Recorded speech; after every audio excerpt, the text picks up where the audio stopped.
सिकंदर के भारत अभियान के बाद उत्तर पश्चिम भारत में यूनानी प्रभाव बढ़ने लगा और यवन राज्यों की शुरुआत हुई।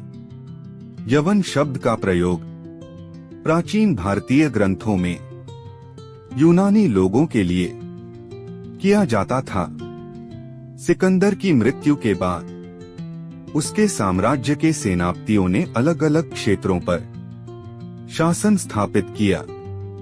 इसी से जन्म हुआ इंडो-ग्रीक या यवन राज्यों का, जो भारत की सीमाओं तक फैल गए।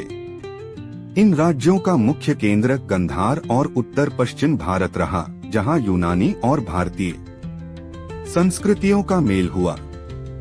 यवन शासकों में सबसे प्रसिद्ध थे मेनांडर मिलिंद, जिन्होंने भारत में लंबा शासन किया। कहा जाता है कि मेनांडर ने बौद्ध धर्म में रुचि ली और विद्वानों से संवाद किया। यवन शासकों ने भारतीय शैली के सिक्के चलाए, जिन पर ग्रीक और भारतीय दोनों प्रभाव दिखाई देते हैं।